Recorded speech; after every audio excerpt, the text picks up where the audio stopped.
My name is Scott Baird. I'm the chairman of Griffin-Hill Consulting. We're a human and organizational performance company, and we specialize in issues of market research. The Tahitian Noni International story is a rare phenomenon in the history of human enterprise. In 2002, we studied hyper-growth companies. We analyzed all the companies listed in the Inc. 500 list for the last 20 years. We discovered something quite remarkable. That if we looked at all these companies from their inception, meaning zero revenue, through their first 5 years of revenue, no other company equaled the hyper-growth of Tahitian Noni International. Because we were so intrigued by those results, we were curious how the Tahitian Noni International growth would compare with both private and public companies.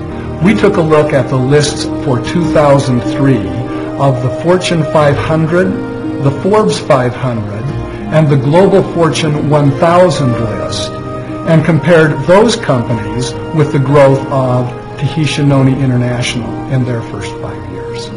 As a result of our research, using that as our basis, we concluded that there were probably fewer than 10 companies in the history of the world that equaled the hyper-growth of Tahitian Noni International.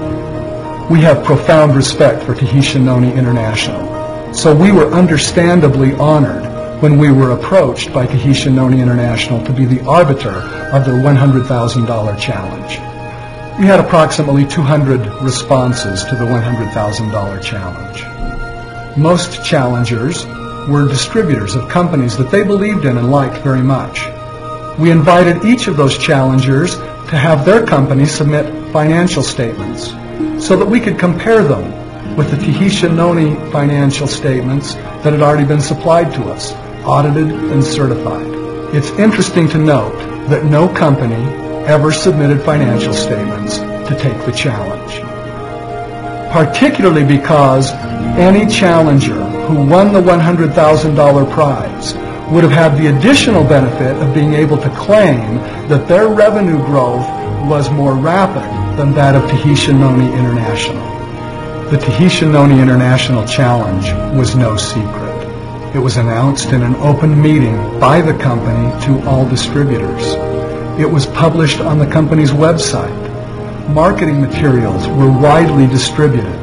Media and press were informed about the challenge. Thousands of DVDs were handed out by Tahitian Noni distributors to the distributors of other companies. The challenge consisted primarily of 2 points: revenue growth in the first 10 years of a company's existence and the payout to distributors.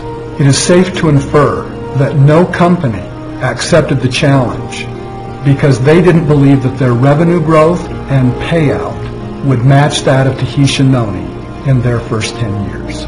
As a result of our experience with the Tahitian Noni International $100,000 challenge, we're left with the same conclusion that we reached after our initial research.